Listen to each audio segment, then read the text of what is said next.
Greetings and welcome along to the podcast. We're here today, New Zealand Business Podcast, and our guest is Jamie Beaton, co-founder and CEO at Crimson Education. Welcome along, Jamie. Thanks. Great to be here, Paul, and congrats on the wonderful podcast ecosystem you've built. Thank you.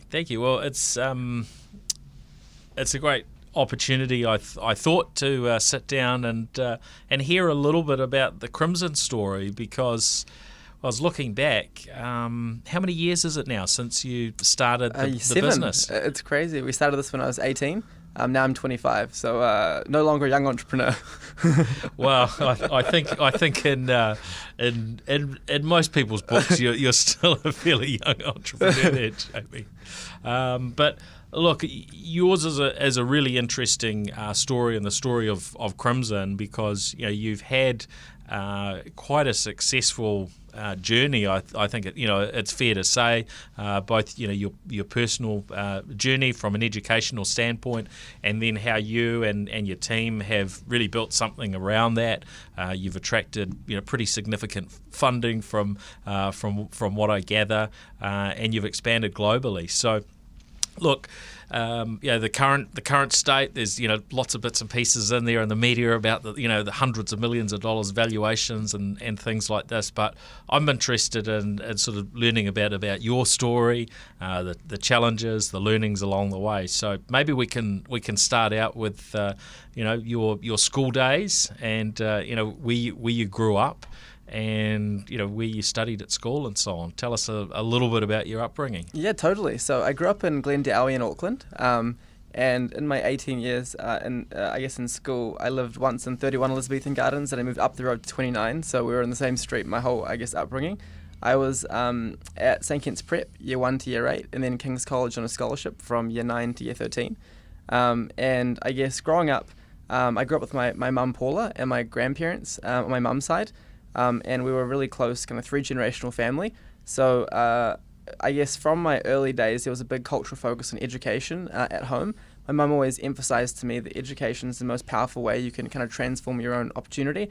My granddad, when he was 14, was offered a full scholarship to a British boarding school, but he couldn't afford to go because of the uniform costs. So he ended up dropping out of high school, and he worked for about 50 years or so in some very manual industries, working hard, but really was a very sharp guy. But the education opportunity, was challenging for him.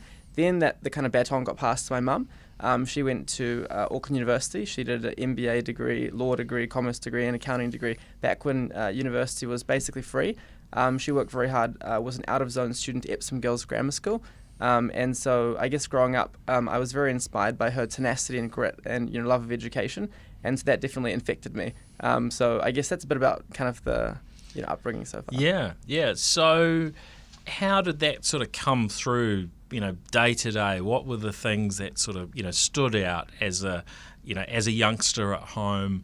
Did you sort of draw comparisons between your grandparents and your mother? What were the things that sort of settled in your mind, and what did that grit look like that you saw in your mum? Totally. So from a young age, my mum was really focused on, I guess, supporting me educationally. So she made a lot of sacrifices to get me to things like tutoring. So I have this funny memory of being about 6 years old, going out to botany, to a tuition centre with about 200 Chinese students and me. And I just thought this was normal. Saturdays I would do my math and English tutoring. I used to do phonics down in Penrose when I was about 3, I think.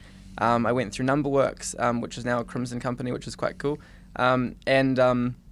Basically really enjoyed education. It became something that I was really passionate about. And I have these very distinct memories up to the age of about 11 or 12, where I'd be sitting in like a Wendy's in Otahu or something. My mum would be testing me on history or social studies, and she would know the content, probably better than I did. So we were a real team going through school, and she really helped foster that real love of learning within me.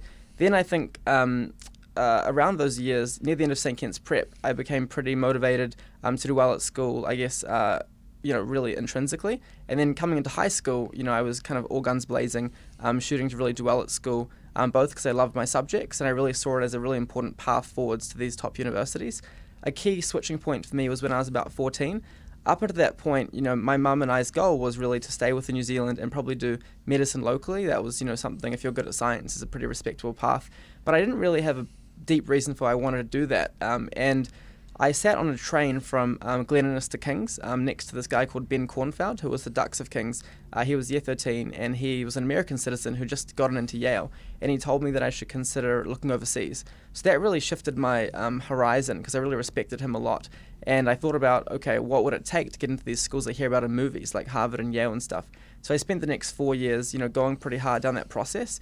That led me to take about 10 A-levels when most students do 3 or 4, create a lot of different clubs, do different extracurriculars, and ultimately applied at a wide range of schools in the US, UK, Middle East, Singapore. And then after getting into all of those schools, really had lots of families reaching out to me about, my own education experience, and that was really part of the genesis of Crimson. So how were people finding out that you were doing that? Did you get some media coverage? Was it, how was it that you were attracting attention at that point? So I guess going through Kings, Kings is a very supportive community, and so they really celebrate achievement. So, I would often go into prize giving, winning awards for ducks or different subjects, etc., going up in assembly. So lots of the community knew me pretty well, and I was a prefect in the school and really involved with lots of younger students and things like debating and various sports like hockey and tennis. So I came back and I did the Leavers speech just after year 13 had ended, and I'd gotten into Harvard and Cambridge at that point. And so they got me to do a kind of a keynote speech to the students about my journey through Kings. And so lots of students, I think, were quite inspired by that, because they saw that, this didn't happen that accidentally. Like, I was quite intentional from age 15 onwards about this goal. I guess I was kind of constantly pushing the limits in Kings around what subjects I could take, creating new clubs, things like this. And so initially it was a lot of just students that knew of me through the community. And so I was doing things like tutoring and giving some advice. And then I went to actually an internship following high school at the Ice House, which is, the accelerator here locally. And I saw these entrepreneurs, creating their different companies, raising capital. And I thought, we're making great traction doing this, and it's all happening organically. Maybe we can kind of supercharge this. So that was really how it unfolded.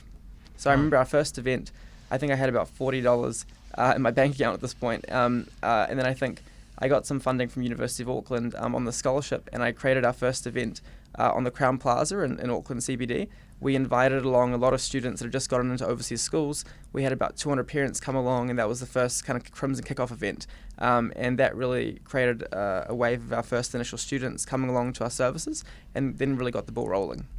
So as you developed the idea for Crimson initially, what did that first idea look like in terms of exactly what you're selling? Yep. What were you charging? What did that version 1, or whatever you want to call it, beta version of the business kind of look like? Yeah, what was that picture? Yeah, so I guess to answer this question for a second, think about what high school career guidance looks like. So typically you think about a career guidance counsellor who often will know a lot about New Zealand universities, maybe a little bit about Australian universities. Typically they're going to recommend the universities that are most local. So if you're in Auckland, maybe Auckland University, for example. And for one of these guidance counsellors, these foreign universities are quite the unknown. And so, generally they're not going to recommend these options because it's a bit out of their comfort zone. Yet, for the students that have the potential to get into these schools, this represents a truly transformative opportunity for them in their careers if they can actually get in.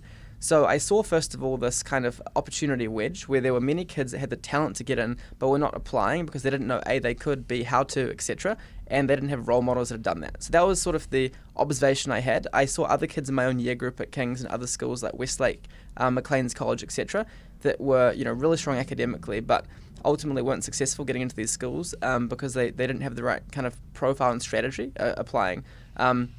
So that was my observation. I also had my co-founder Chandra. We met on a trip to Europe called the Hague International Model UN. Actually, we met before that at Model UN, but that was the trip we really got to know each other well. And on that trip, I was really impressed by her. She was the head girl of Albany Senior. She was UNICEF Youth Ambassador, and she was just very charismatic and really had deep care for vulnerable communities. And, she would have been an amazing candidate for US universities, but she'd never been told about it. And so she found herself in the first year of Auckland University doing health science, and she really wasn't liking it that much. She enjoyed it a little bit, but, she really could have been in a different environment. Her experience with my experience together, we realized this is a real pain point. Lots of Kiwis could be going down this quite unique pathway. And so as far as what the offering was, I looked for inspiration as to kind of what my high school had been like. So in my last year in high school, I had tutors in 7 different subjects, math, English, biology, chemistry, physics, French, I think the SAT as well. And I was actually usually at the top of a lot of these subjects, but I used tutoring to get through 140 hours or so of content for, say, further maths in 30, 40 hours, because I had so little time that I had to be hyper efficient with my learning. And I found that a traditional school classroom of 20, 30 kids really wasn't that effective for me, because I'd covered a lot of the content kind of before. So when we launched Crimson, the idea was to take students and give them a clear game plan as to what they could do to build their profile for these overseas schools, which would often involve, a strategist, which would often be me in the early days, helping them make a plan for what activities to do when, what subjects to do, then finding them this kind of network of tutors around them to make that happen. And initially that was all done, with kind of off-the-shelf tech like Skype, things like this. And that was kind of how we got rolling. So I recruited the 3 other kids that got into Harvard that year from New Zealand, many of my classmates across New Zealand that I did debating with, things like this. And then when I got to Harvard, I recruited all my roommates, all my friends from freshman year, etc. And that became the initial, sale of tutors that, began delivering for our Crimson kids back here in New Zealand. So that was kind of how the offering evolved. As far as the price point, there was reasonable market standards for what tutoring prices were. College counselling was a novel concept within New Zealand. And so I guess we thought about, what our cost basis was, and then also, what kind of value we were bringing to people. And I think about, for example, an example like one of our students, Lucas Lee. He was at Maclean's College. I think he bought a Crimson program. He probably would have gone to like a Big Four or something within New Zealand, probably on a salary of 50, 60K NZD, came through Crimson, got into Harvard. Now he's on Wall Street earning, more than 100K USD. And, even within 1 year, the earnings differential is just massive and will only grow over time. So we're bringing significant value, and there's a lot of complexity. And so, that means that the price point, can be, significant to reflect the value. And so that was some of the thinking that came into the initial logic. But we were always focused on making sure that students who were very talented could always access our services. So we would have, pro bono support or discounted support if people, had demonstrated a financial need, which is a system similar to kind of what Harvard has for their financial aid policy. So that kind of got us going, basically. Yeah, that's cool. Now, what's the current scale of the business in terms of how many people do you have here in New Zealand in terms of full-time staff? How many do you have elsewhere? And then how much do you draw on, I guess, people, part-time resources, whether that's tutors in varying parts of the world, or other types of totally. People that you tap into. So we kicked this off with Chandra and I in her living room over in Albany, and then today we've got about 400 full-time staff, of which 100 are based here in New Zealand, across a lot of different companies we have here. But most of them are sheltered up in Parnell, just actually a floor below the ice house where I did my internship that kind of got a lot of this rolling. So there's a bit of nice kind of poetry there. And then we also have thousands of mentors around the world. These mentors are often at schools like Harvard, Yale, Princeton. They're in the Rhodes community. They're in top schools like Tsinghua in China. They're from Auckland Medical School, top schools in Australia, as well as great companies like Facebook and Uber and Google, things like this. So these mentors are the ones providing the service delivery to students, as well as a team of strategists, which are responsible for the students' kind of candidacy plans. So that gives you a sense of the personnel. And Crimson's now in about 20. I think we're in 27 different markets now, with offices in more than 20, and each of these markets has localized teams, speak the local languages, which has been quite instrumental to our success, and that's really the expansion. Key markets for us in terms of personnel would be China, would be America, would be actually Russia as well, but we've got quite a lot of headcount in a lot of our different markets. Yeah, wow, that's quite a bit of growth and a lot of people that you've got to look after. So how did you do that? What were the sort of the steps that have allowed you to do that? You obviously had to get some funding along the way, and then how do you operate in terms of deciding who to get, what sort of resources you need to hire, and how's that journey tracked, and who are the other people involved in terms of board and advisors? Totally. 'Cause you're obviously a pretty smart guy, Jamie, but it's always useful to tap into other people, right? So how's that looked? Cool. Okay, so I guess for some context, first of all, when we started this Fangzhou, our third co-founder, Chandra, and I, we were all 18, right? So we had no previous business experience. I think I'd actually run like a little party business at King's, momentarily. Chandra had done some tutoring, Fangzhou done a bit of tutoring, that was it. So we really had to build a good team around us quickly, and we had to level up. That's actually one of Crimson's 4 values, level up, which really speaks about constantly learning so you're equipped for the next phase. And we think about that as co-founders, that, the Jamie, Chandra, and Fangzhou of 2013, could not handle the Crimson of today, and probably the 2020 version of ourselves can't handle what we can become in 3 years. So we need to keep learning quick. So as far as each phase, I guess we think about, what, talent we need in the organization. A good example of this would be when we were going from 50 to about 150 staff. At this point, I was very naive. I still am naive, but I was more naive then. And I thought, HR people, this is just like admin. I don't need this kind of layer of complexity inside Crimson. So we didn't have any company values. We didn't have a lot of the classic kind of onboarding procedures you might have. And so I was, confused as why we were hiring staff and they didn't feel the kind of deep connection to the Crimson mission that our first sort of 50 staff did. I quickly realized that a lot of these staff, when they were joining Crimson, we weren't really onboarding them properly, and they weren't really seeing the values that were making us who we were. So we brought on board this incredible Kiwi exec called Penelope Barton. She came out of Xero and Vend as our chief people officer, and she worked with me and the team to put in place a number of these values, which have really remained consistent since that day. That really resulted in formalizing a lot of our things like performance reviews. Our org structure back then, there wasn't even a single org structure grid in the company. The contracts weren't even in a very consistent state. So she came in and put in place all of that structure, working alongside us as we kept learning about this stuff. That, for example, has really helped us ramp up our scalability on the people side. So now, I just got off a call last night, which was a new starter call. So, for example, whenever our new starters join, we run these calls with the co-founders, walking them through the Crimson journey, our key values, what we're about, our key KPIs and goals for the year, to make sure everyone's singing from the same hymn sheet and really, there is one Crimson across the world. So that would be an example of, a key evolution on the people side that I think was, pretty important for us.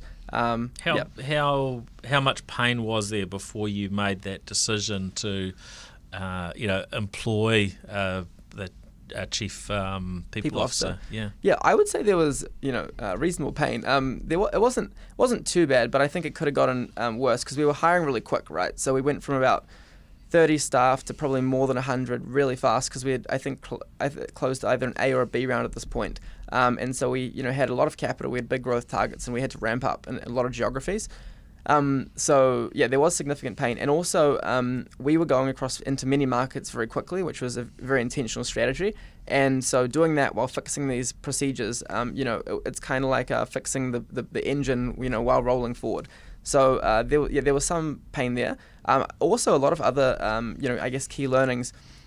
When you bring in a leader and they're responsible for building their team, you're taking a massive leverage bet on that leader. So in my case, I was very naive about digital marketing, for example, also about technology. And so in the early days, I brought on some people who, were very good at convincing me they were legends in the space because I didn't really know much about either of these domains. And then they went on to build very big teams that, weren't particularly effective. And we ended up having to basically replace those entire teams and, start from scratch. And now we've got like a really wonderful technology function with a really solid CTO, same on the digital marketing side. But had to just go through those natural learning curves as as co-founders, we weren't familiar with these different domains. But now I think we're relatively well across kind of all the key functions. We've got really solid leaders in place and a really good exec team. You also mentioned advisory board. That's been very crucial to our success.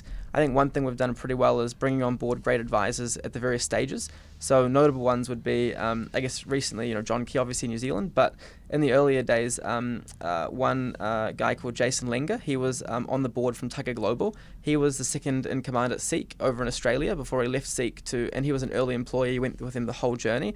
Then he went to Tiger Global, and so he was instrumental in guiding us through the process of many of the kind of org chart development things we had to do, building out operations functions, building out financial functions, etc.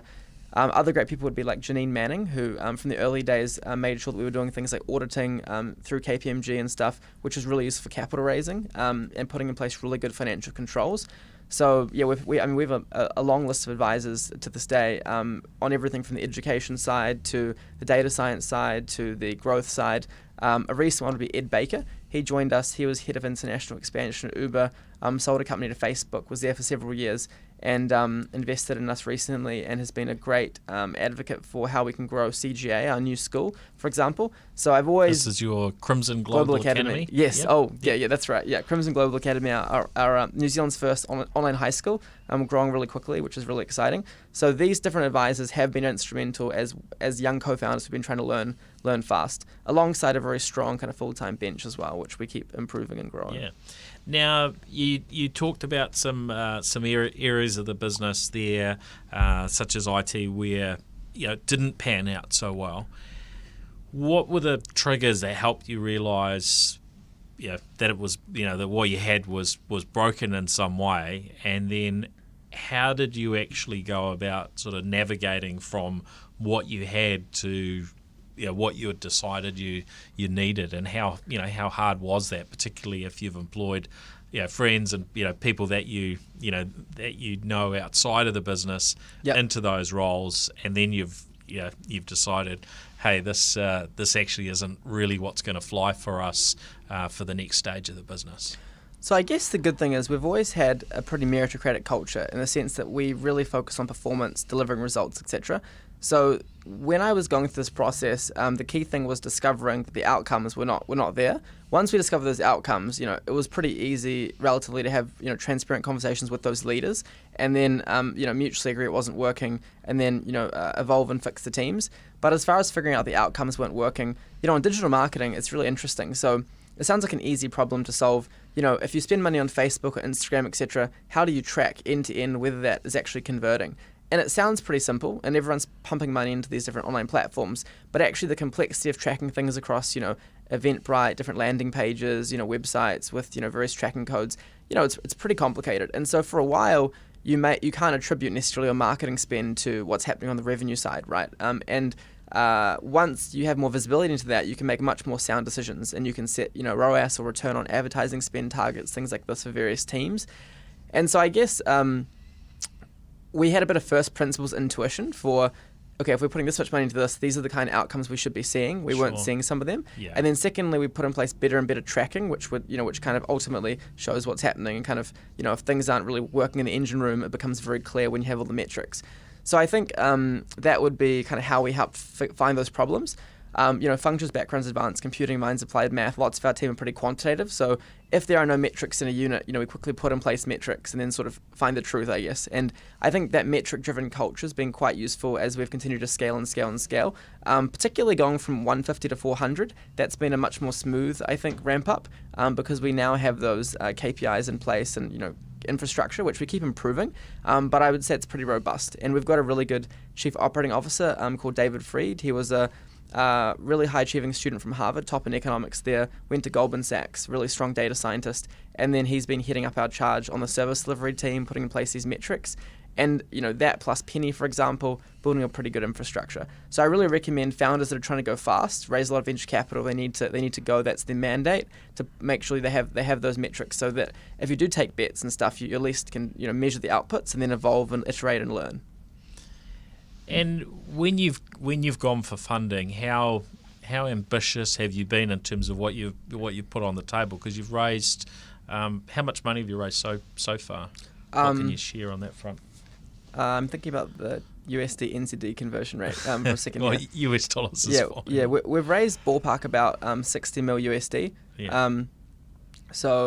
That gives you a sense of how much capital we've raised, which sounds like a lot in New Zealand. I don't think is that much compared to Silicon Valley companies we benchmark ourselves to.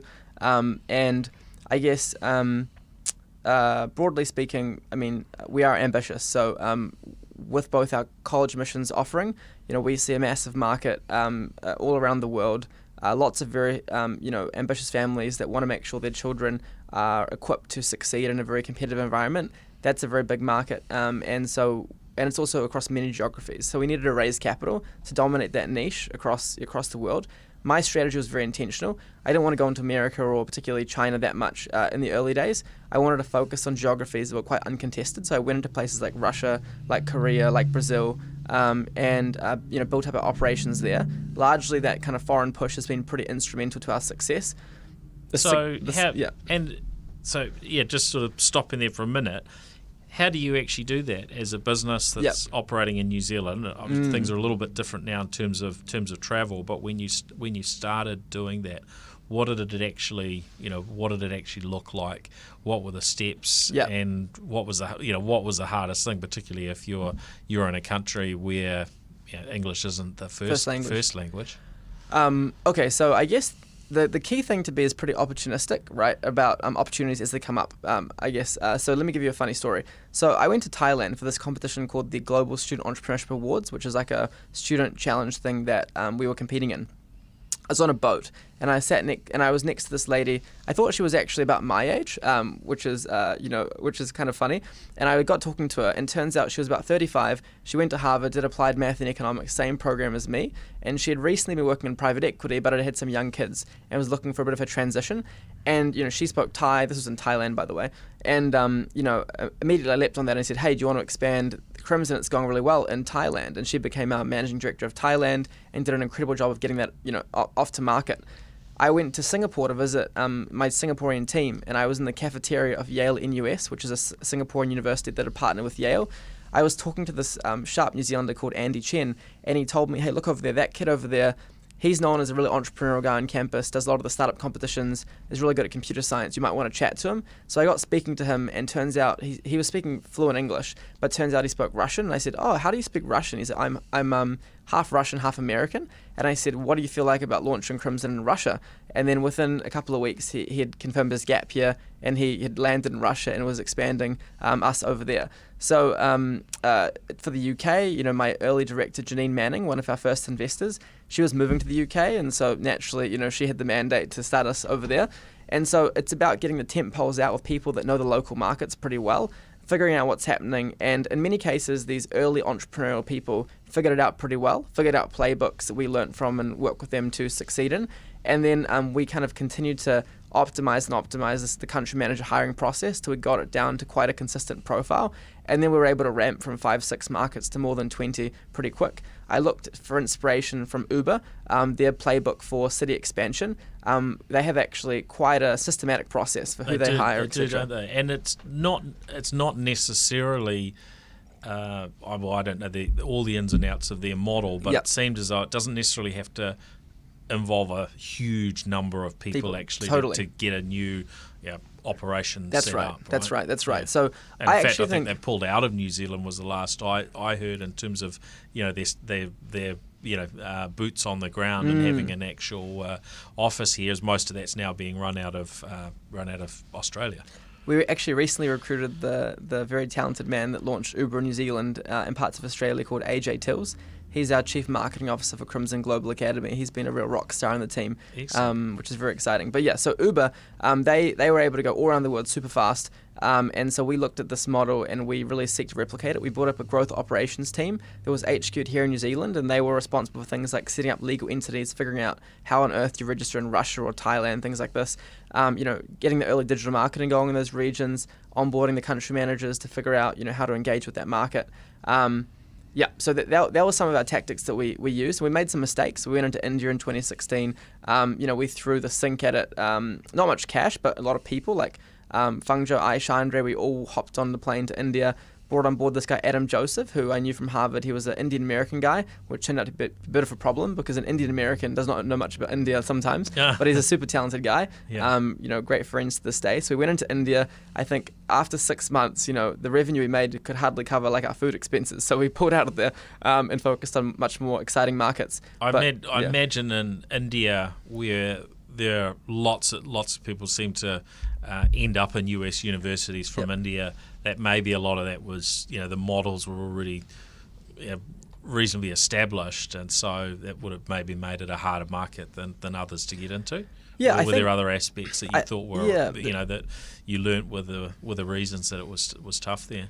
I think actually, so Crimson around the world is really known as the premier place to go for college admissions guidance, at least now. So we're partnered with US News, the major ranking group in the US, Times Higher Education, the major group in the UK, and many of the world's top schools like GEMS, Dulwich International use us. as well as schools like Eton, Harrow, etc. We've done a lot of talks in. So we're generally premium, and we're known for the best quality. The challenge in India when we entered in 2016, some of that wasn't built yet, but also the price points locally were very compressed. I imagine So what we could provide in India, somebody in China would pay 10 times the price for, literally 10 times the price. Wow. And so, it was very hard with the USD cost basis to provide services economically in India, and we didn't have the network to get into the particular schools and things like this that were very relevant to what we were providing. So that was some of the kind of reasons why it wasn't successful. But for every loss, we had 4 or 5 wins, and so that's been really exciting, and ultimately gave us the kind of competitive positioning we needed to go on to continue to grow, raise more capital, launch new units. And so looking back, that quite bold move to expand globally fast was one of our key early moves that I guess has been very successful. Now, I'm very keen to see New Zealand businesses that are growing their export base and growing globally. Certainly, you've had success in that international growth, but how have you decided where it's appropriate to send and set up a team versus sort of operating it from here? Virtual offices versus physical offices. How do you juggle that mix? What's important for you? For instance, with some things you probably a lot of businesses will want to have a local Google listing. So you have to, if you don't have people in a physical office, you've got to set up some sort of virtual office. So people are Googling, oh yep, there's something here, and they call. But obviously there's been a real element where you have sent people and set up those physical locations. So how have you figured that out? Obviously, having significant funding, really important to make that happen. Otherwise, those things aren't sustainable unless you can be turning a dollar very, very quickly. So, what's been your thinking there? So there are a couple of different types of offices for Crimson. There's basically offices in which the main role of the local team is sales and marketing, right? Building demand amongst families that can really benefit from Crimson services. And so all of the headquarter operations, the service delivery, our online platform, all the mentors, that's pretty centralized. And so the team just has to go out there and essentially onboard students and, localize parts of the offering for that community. So that's the simplest type of office. The next one is an office which, has some kind of global functions because we need that office to be a hub for our service delivery. So a good example would be, for example, the UK, where we have lots of tutors from Oxford, Cambridge, London School of Economics, these other great schools in the UK. And the US too, where we have just a huge amount of mentors in the US. And so we need personnel in those teams that can actually do the supply side as well. And then the final level would be like the teams in which we, have real headquarter functions such as technology. So in China, where my co-founder Feng Zhou is currently living, and I was living prior to COVID, which spun the world around a little bit. We have a full engineering team as well as service delivery personnel, and then our local sales and marketing efforts as well. And so we think about first of all, how big's the market? Secondly, what's the talent density like for those functions like technology? And then in our case, are there good universities where we can source talent from for our mentor pool? If you're say in the middle of Brazil, there are some good universities, but probably not that relevant to our mentor network. But if you're sitting in the middle of, say, US, man, there's incredible universities there for our mentor network. And so we're going to go hard there. Same as, for example, in China, there are great schools like Tsinghua University we can bring on mentors for that are pretty globally relevant. So that's kind of how we think about, the market. The other dynamics to think about would be like regulatory complexity. How complicated is it to operate there? How does it affect our global kind of headquarter structures? Things like tax. There are other considerations, but those are the primary considerations that I first talked about. Now, finding this, pool of mentors and so on around the world, how have you gone about doing that? Yep. What are the things that have worked well? Where are the things you've maybe tripped up a little bit along the way and learnt some lessons? How's that played out? Totally. So I guess at the beginning of Crimson, as I mentioned before, I brought on board a lot of people that I really respected from high school that were just rock star academics that I really respected and looked up to. I also brought aboard many of my own tutors. So for example, I had this legendary math tutor called John Jiang. He helped me, now further maths and university math and stuff. And we brought on board in the early days to tutor other students. I think of Steve Walker, who was my head of department at King's. And, a lot of these schools, there's a big variability in teacher quality, but particularly Steve, I was amazed by him. Went to Cambridge University, was my tutor, helped me score top in the world in English literature, great mentor of mine. Brought on board a lot of those people as well. So I first of all hoarded kind of all the talent that I knew in New Zealand. And then when I got to Harvard, really went on a bit of a recruiting spree. At one point, all my roommates were working for Crimson. 2 of them were doing video work. The other rest were doing tutoring. I would join different student clubs and then indirectly recruit people on campus. And there was definitely buzz building because we were raising capital, growing quick. And so a lot of people would be hitting me up for these different tutoring opportunities.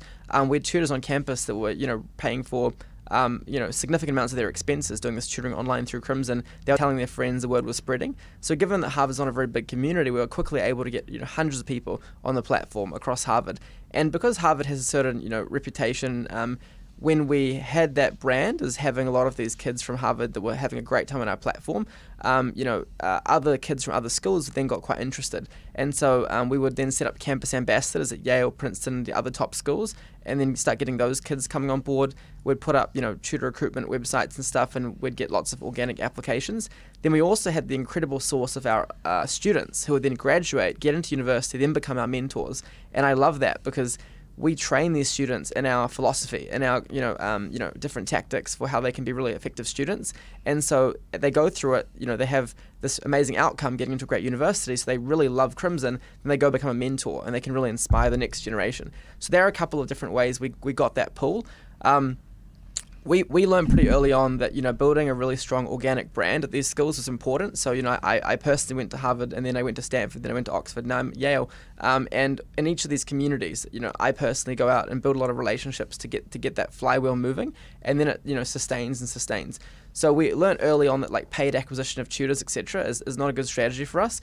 That's what companies like, for example, VIP Kids in China has to do. They've got to pump lots of money online marketing to try and recruit like English tutors. But for us, because we're trying to recruit these premier people from these great institutions, the word of mouth virality is very important. And then we really care about their experience, so building good technology that it makes it easy and efficient for them to work, giving them students they're going to love. We've got a tutor-student compatibility algorithm we use, which is part of my PhD work to match students and tutors effectively. Things like that make sure that when somebody logs online from MIT, they have a rocking time and they tell their friends and the thing keeps moving. So that will be a couple of tactics on the recruitment side. Now, recently, we've had to evolve because of the Crimson Global Academy, where we have to recruit not only tutors, but also more and more teachers. And so we started by, bringing on board the biggest heavyweight we could in New Zealand, which was John Morris. He was the head of Auckland Grammar School for, more than 20 years. He's been a teacher for 40 years. He's a ONZM in New Zealand. So definitely, without a doubt, the most respected headmaster in the country. So we brought him on board, which is a good start.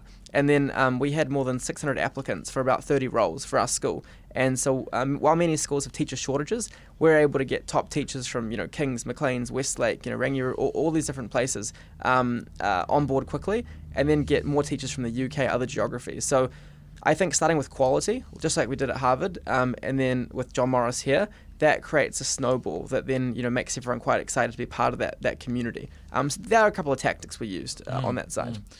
What challenges did you have along the way in that process where there's always some learnings and things that don't go so well? Tell us about some of the tougher things in the process. Yeah, it's a great question. I would say so the tutoring has actually historically been a real strength of Crimson's, but a challenge that I could think about would be if you think about tutors, they're going to have exams at pretty similar times. And when you have waves of tutors having exams while their students are having exams, that can create some irregularity because they might be stressed about their own exams and unable to do as much tutoring for the student just at times where they're most needed. Yeah, and gotcha. so, for example, timing that seasonality is important. And so in certain functions, we move to more full-time staff to adapt for that. So if you think about, Uber, when they launch a new market, they often, pay drivers to be almost full-time on the road, even if they don't have demand, to make sure that they are locked in capacity so that the student or the rider in this case has a good experience. Yes. So for us at Crimson, sometimes we have to make these different hacks to, buff demand, buff supply, I should say, in a certain time of the year. But at this point, we've got a really deep network of tutors, so it works quite well. But that would be kind of one move. So we switched, for example, our strategy function from being part-time contractors to being, significantly full-time, to help really make sure that was super robust, etc. And then also, as another example, when kids apply to college, one of the key deadlines is January the 1st, which is the day after New Year's. So, and then there's Christmas, etc., Boxing Day. And so lots of students, in the early days, if they procrastinated, they would be trying to get these essays done right when their mentors would be, like in the middle of eating their, turkeys or something with their family. So we need to basically set in place a lot of deadlines so that students would get these essays done far earlier. And so, it's better for the student stress level, and then our tutors can, have a nice Christmas day. So there are some different hacks we had to work through over time as well. Yeah. And have you built some, technology platforms to help, support these processes and make it easier to get, what you need, something that really is a really, good fit for the outcomes that you're looking for, without just trying to use off-the-shelf tools that may not be always relevant. You bet. So in 2017 we launched the Crimson app, and we've basically been heavily investing behind this. So it really makes the student and tutor experience really efficient. So on the tutor side, you log online, all your sessions are tracked. After every session, you fill out a session report, which gives us an update on how the student's progressing. The student reviews the tutor experience as well. The parents can access analytics and reports on how those interactions are moving. The parents and tutors can access score reports as well for how the kids' testing is going. And then the student can log into all these other resources on the platform too. And then all of that's synced to invoicing, so the tutors can then quickly get paid efficiently, so we can process large numbers of invoice payments around the world, fast. And then there's also community functions as well, where people can interact with one another too. And then there's secure chat, etc., which is very important for child safety. So we've gone pretty hard on those features, and it's been pretty essential for us. And we're adding more and more sophisticated features. So for example, we're adding some different kind of algorithmic analytic engines, so that, for example, say you and I are speaking in a class, there's 5 of us in a classroom, and you're not speaking very much, or actually you're speaking a lot. And that's a change, because last week in economics you weren't as engaged. We can really drive out those trends and engagement from student to student to student, and also how the teachers classroom style is evolving as well, and use those analytics to inform coaching sessions, professional development, and also reports for the parents too. And so right, because these are happening in an online context, exactly, which is revolutionary. You can actually draw all that data that totally. In a normal classroom you wouldn't have, unless you had some microphones and auditing processes. So that's a huge advantage. Fascinating. And think about this. So when you go through school, how much data do you actually know about your own high school performance? You do a test every so often, you do some exams, but you sit in hours and hours of classes, and you don't know how you're engaging, how you're participating, what that looks like compared to other successful students. In the online schooling world, or the online tutoring world, we have all of these data sets of high achieving kids, and what their engagement metrics were like, and then we can see when a child's not syncing with those trends, and we can do that by geography, by personality, etc. And so the online analytics, I think, will be quite revolutionary in schooling. Even students that are doing part-time online schooling, the amount of insights they're going to get from every hour they spend online compared to the physical world, in which nothing is recorded or analyzable, will be quite profound. So that's a good example where technology gives you quite a big leg up in the online world. And what do you do in terms of measuring your customer satisfaction? Measuring how parents are feeling about things, how students are feeling. What does that picture look like, and then how do you utilize that information? It's a really good question. So there's broadly 2 types of metrics. One is satisfaction, one is outcomes. Now, one of our values at Crimson is student outcome obsessed, which basically speaks to the fact that ultimately, you can make a child happy by giving them a donut, but what really, matters is, how the outcome's improving. And we strive to, challenge students, within a safe environment where they've got mentors, they've got mental health support, etc. But we don't want to make things easy, because these are formative years where you want to be growing academically. Sure. So a couple of metrics. First of all, Net Promoter Score, easy one. So students and parents regularly at various key check-ins do these NPS surveys. and they give us a sense of how the family is feeling. And there's benchmarks across the education industry within our particular subsector of the industry, and the broader satisfaction scores. That's one. Then there's the micro feedback after every lesson, which is kind of like the Uber star rating, 1 to 5. And then that's often quite binary data with lots of 5s and occasionally some 0s. And then that is really useful data to collect and analyze as well. Then there are extra layers of data we look at. For example, if you're my tutor and I'm your student, how regularly I book with you, if it's at my discretion, is a really good indicator for engagement, right? So those types of metrics. So that's some of the satisfaction metrics. Then on the outcomes, we do pre-test diagnostics when people come on board around what schools we think they can get into based on their current stats, and also how they're currently looking in, for example, math and English. Then we can look at the final outcomes. What do they get into? What schools do they get into? How did that sync to their potential when they first started? And then what value add is Crimson added, which I guess we call the alpha, which is a term from finance. So we look at those metrics at an individual per capita level, and then we look at this as an aggregate. So we've got company goals like how many students get into top X university, and then what percentage of kids get into one of the overall schools, things like that. And then, for example, within our school, we've got specific targets for what percentage of kids get certain grades, A star, etc. What's their baseline improvement rates, things like this. So we're taking quite a systematic approach to this, which you don't really see in traditional schooling that much. Yeah. And then once you've got that data, how do you act on it, right? You're looking and there's, whatever it might be, too many, lower scores in one area or another, or do you track that back to the individual tutors and so on that are involved, and then that plays out in terms of their you bet role within Crimson? How does that look? Totally. So we do a lot of filtering before people come onto the platform. They're coming from the world's best schools, teachers from really great backgrounds. They go through a rigorous interview process, then a lot of training. So that screens, so basically the people on the platform generally are high quality.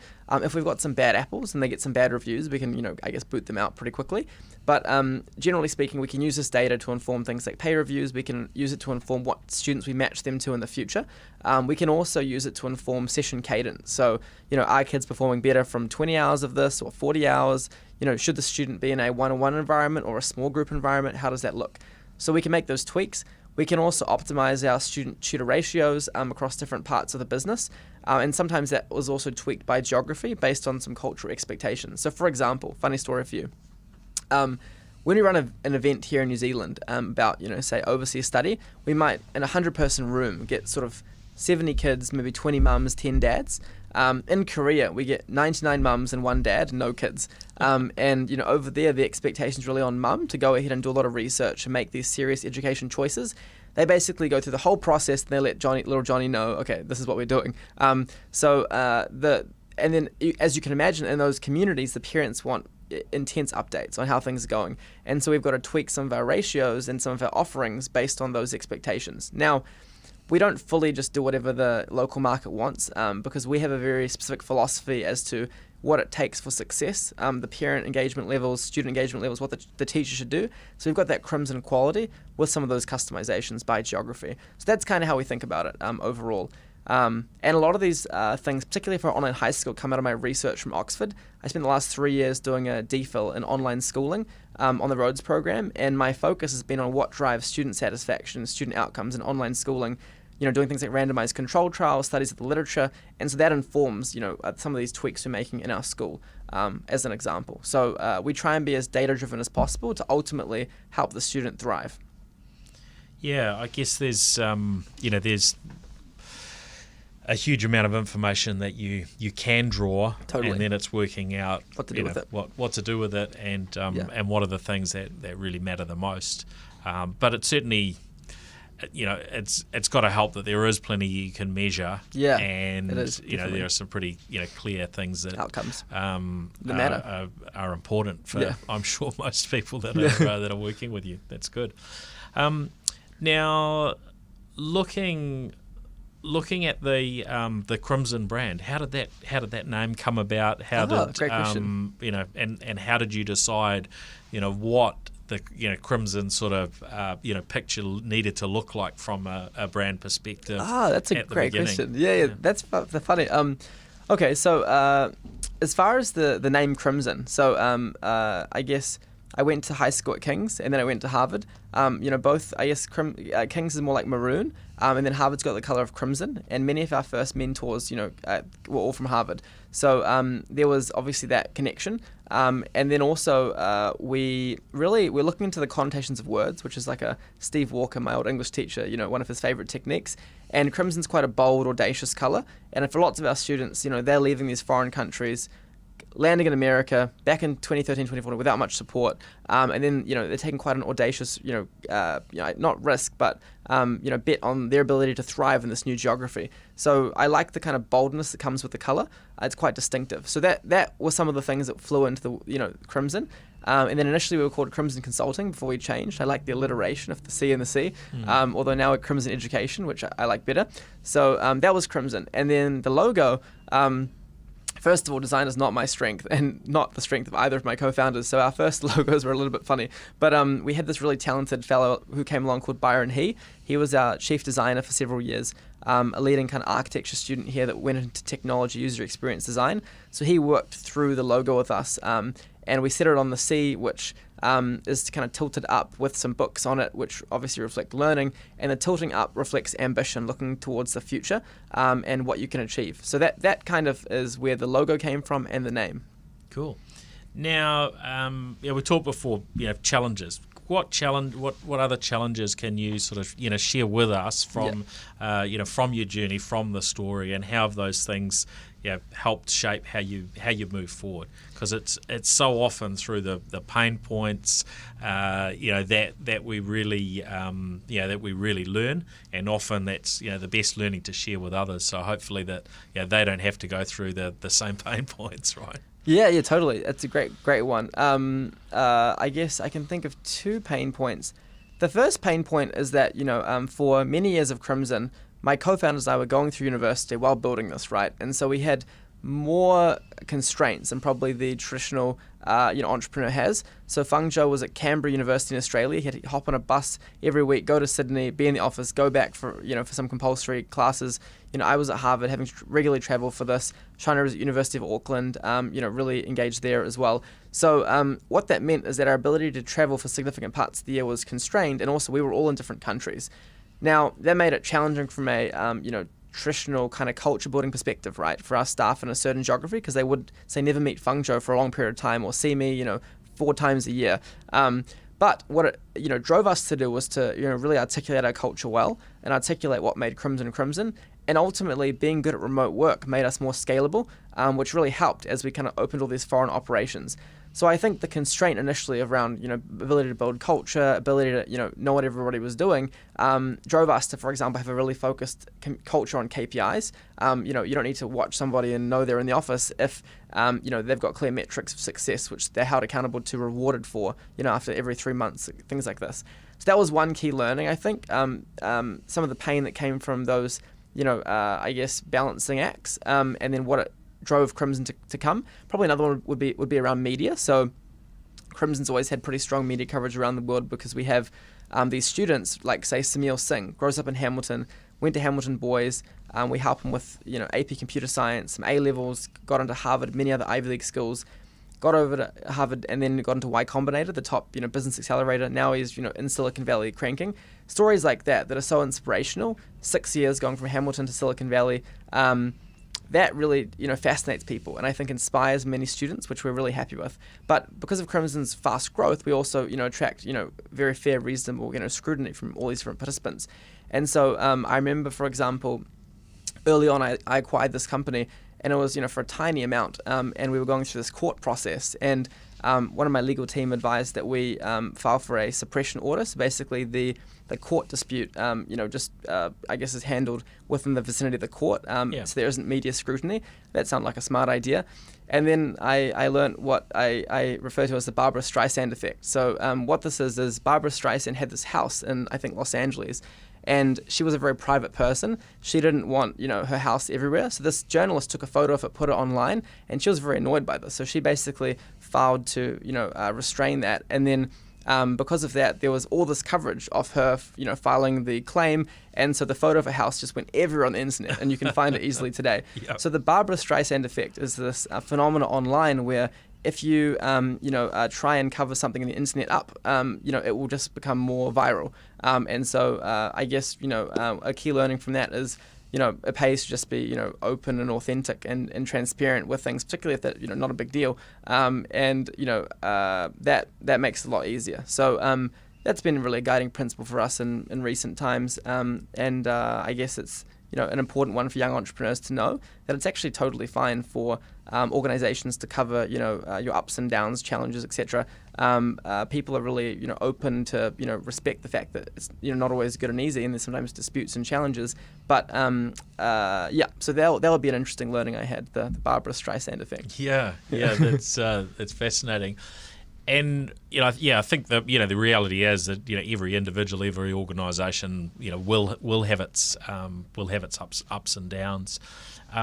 How you talked about transparency there? How much transparency do you have within the business in terms of what you share and don't share with your team? There seems to be quite a lot of variation from and obviously where you've got sort of publicly listed companies, that's quite different from a reporting perspective to private companies.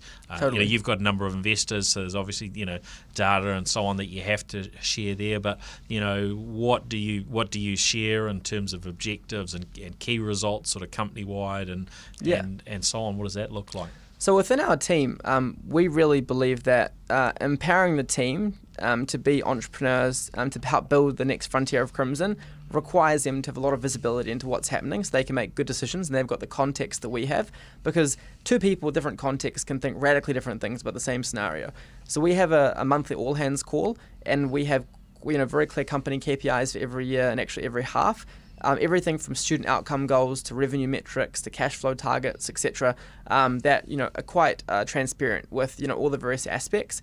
We then do some work to kind of explain different financial metrics, so people that aren't familiar with finance can determine kind of what this means and the implications it has, and then we all rally towards those goals. So in the early days, I'd say the idea of sharing some of these goals to me seemed kind of counterintuitive, like people didn't need to know this, and so I was much more guarded with it. But then now, it's wonderful. We share our employee engagement statistics, we share our revenue, share all the different goals, share all of our student success, which everybody's really excited about. So that would be my approach now. You've got to be a bit careful because sometimes those statistics. You want them to be empowered within your team, but then you don't want, for example, your competitors to have all your different goals, right? So there's a bit of a balance, but we trust the team, so we share that openly within the all hands formats, etc. And I think generally as you get bigger and bigger, you kind of have to do that. So there's a limit to how much kind of guarding you can do, particularly if you aspire to be a company of scale and significance.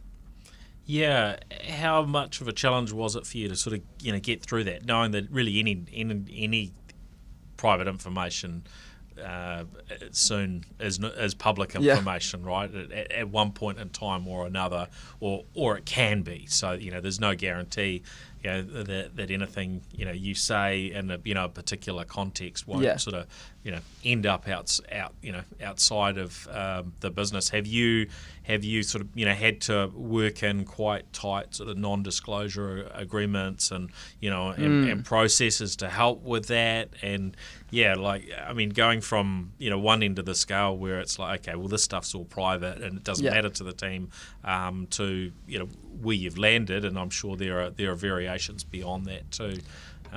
Walk us through that. So I guess probably the general test that you need to, if you think about, I'll give you a funny example. Take Facebook, right? So they went through some challenges during the 2016 election when there was a lot of scrutiny around their handling of Russian hacking, etc. And every time there was a company all hands call, whatever Zuckerberg would say would get leaked to all of the media.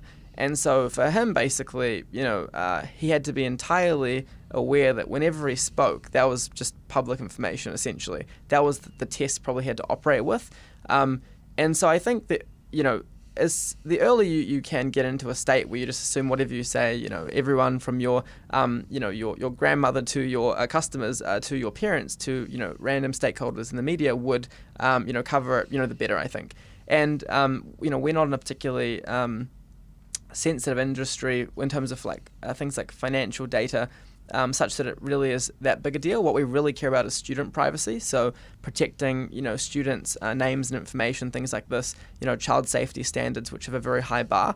So that's the area we're kind of hardcore on. But as far as other areas of our like strategy, etc., we we share within the team, aware of the fact that there's some risks involved, but we think net it's worth it. I think if you were like a company like Palantir or something, and you have a lot of scrutiny around you, and how your clients, etc., for various, I guess, political reasons, or not, maybe you've got to be more careful in that environment, I think. Or if you're like a venture capitalist and your deal terms for a certain company have to be quite private, I think that's quite different. But for operation like us, we serve students and families and parents, and what we provide is pretty straightforward. It's not so much a big deal, I think. Yeah. Okay, now let's talk about the next phase of the business, because you're looking now at a younger audience. Tell us, what this online high school looks like. Yeah, sure. So and how it came about. How did you make that decision to adjust the business, or add this new area? So rewinding all the way back to high school, right? In high school, I did 10 A-levels and most students did 3 or 4, which meant I had to do many subjects kind of outside of school with self-study, things like this. And I thought it was quite unusual how I had to go through school where, this year I do this level of math, this year I do this level of math, and I felt quite constrained because in certain subjects I wanted to go faster. So that was a personal observation I had. So when we first kicked off Crimson, I would recommend many of my kids take extra subjects. We help them, enroll in private exam centers, things like that. And so I think about that boy Smil that I just mentioned, or take Zong Huang. Zong grew up in Maclean's College. He now works for Google's Waymo team in Silicon Valley. He went to Caltech, and he took, I think, 6 or 7 different A-levels when he was in school. Yeah. Now, that was in the back of my mind. And then fast forward, we had many kids doing these subjects through tutoring online, etc. Yep. And then when I went to the US, I saw the online high schools there. For example, there was an online high school that Elon Musk sends his kids to, and they were achieving incredible academic results. And I thought, wow, this really syncs with what I'm seeing at Crimson across all these learnings. Yeah. What could we do with this? So then that got me thinking, and then triggered me to really create, Crimson Global Academy, our online high school. So this is a fully registered high school, registered in New Zealand and in America. We teach the British A-levels as well as the AP, the Advanced Placement, the American curriculum. So we've got students from Kerry to Remuera to Christchurch that basically are hopping online, part-time or full-time. So part-time, you go to your physical school, then you take extra subjects outside of school, after school, or on the weekends, and you're part of our global community, these great teachers, the supercharged learning environment, or you go full-time, and this is your full school experience with all of the extracurriculars and other aspects included. And that's really what we're building at the moment. So we launched that school, back, earlier this year, about 6 months ago or so, and that's really gone gangbusters. So past a lot of our growth expectations. We've now got kids from more than 20 countries. As I said, it's headed by John Morris and also Mark Phillips, who came from Maclean's. Maclean's is a school we helped guide the Ducks to get into Harvard 5 years in a row. Incredible student community, very ambitious, and we knew he was a bit of a rock star, so we brought him on board. And then many other top teachers that have come out of these great schools. And the wonderful thing about an online high school is you're no longer constrained to meeting kids that just live near you or teachers that happen to live near the school. Our teaching pool is from the world stage, and our students are sitting in classes with kids from Russia, from China, from Auckland, and learning together. And also at this faster, accelerated pace. So about 45% of our kids are learning at an accelerated pace. And my goal is to make sure that any Kiwi anywhere in the country can tap into an education that will legitimately make them competitive enough to succeed, anywhere on the world stage.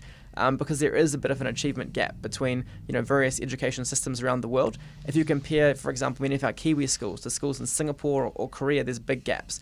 And so I want to make sure that, you can move to New Zealand and really be comfortable with the environment you're in, And so CGA is really the next evolution of Crimson, and really hope it will kind of broaden the access to our really quite powerful education system to more families. And I guess it gives you a pipeline as well of students to help them get into Harvard and the like. Totally, yeah. I mean, we've got students who are age 11 jumping into Crimson Global Academy who have the academic ability to take subjects normally you do when you're 14. They come to Crimson, that really unlocks their potential.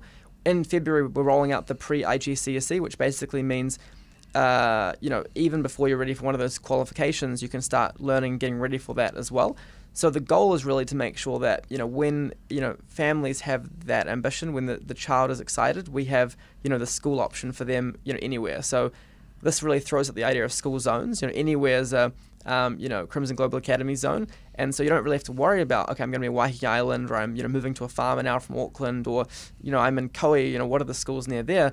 You have access to this anywhere, which is really exciting. So that's kind of how we're thinking about the Global Academy. Yeah, look, I think it's fascinating, and always like to see how people are applying technology to make things better and do things in a smarter way than have been in the past. But I look back to my own childhood. There was a window of time where my family decided, hey, we're going to travel, we're going to spend a bit of time, and in our case, going back to the UK where my parents and my brothers were born.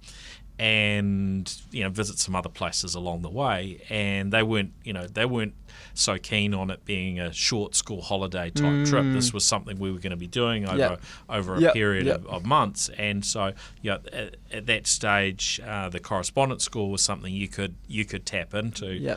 And I personally really enjoyed the experience, but there was an aspect of accelerated learning, even with us being sort of sent these booklets and bits and pieces, where once you stripped away, the other 20, odd people within the classroom, and it was actually, just you, working on the things, and a parent there to, provide input and so on, but really, really good resources.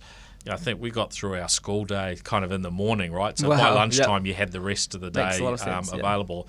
And look, I'm at a probably more middle of the road, not someone that was expecting to head off to Oxford or anything. But if that that applied to me in that context, I can certainly understand the value of what you were doing. In fact, I remember a discussion with I was in one of the TV and radio newsrooms in New Zealand when it was disclosed that the prior government was looking at a change to the education system that would allow people to do online learning.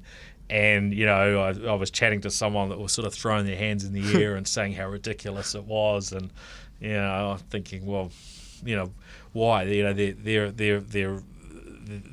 are, technological resources that actually, can be very helpful. And when you get that mix right, even better. So, look, I think it's a great concept.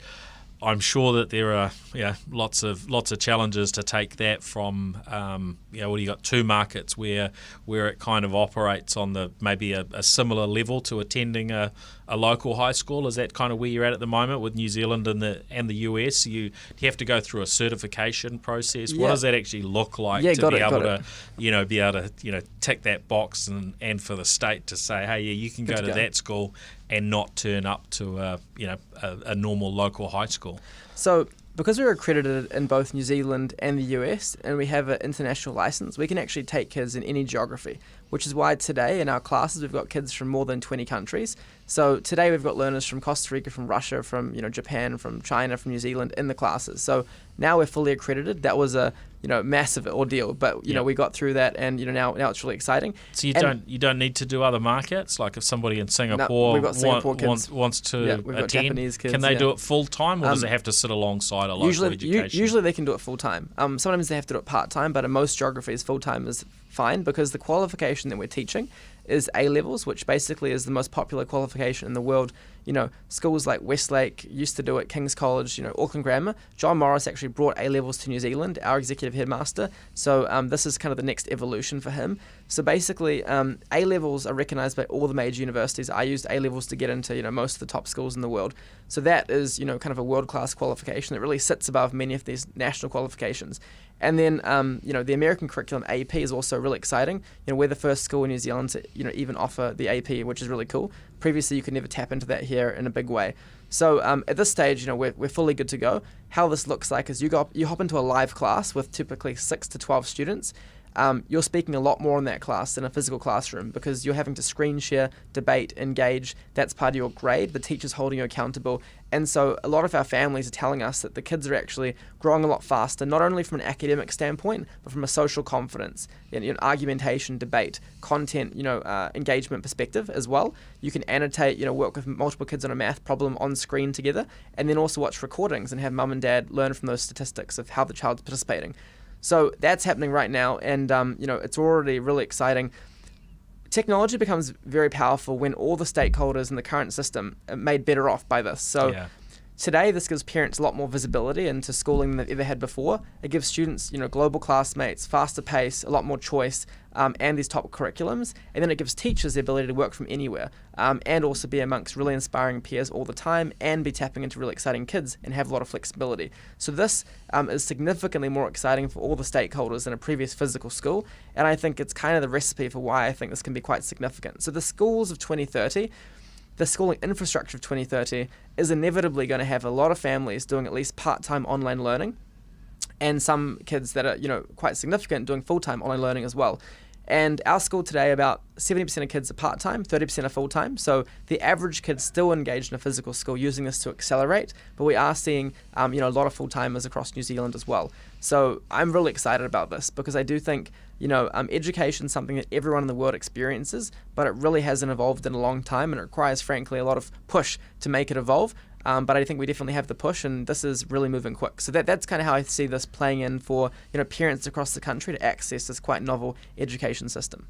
Great. Well, I'm really interested to see how it evolves, and certainly stay tuned. Interested in maybe some further discussion on that down the track, because I agree. There are a lot of aspects of our education system that haven't really moved too much, and we are very much in a technological digital age where we should be taking advantage of the technology more. So looking forward to seeing how it evolves.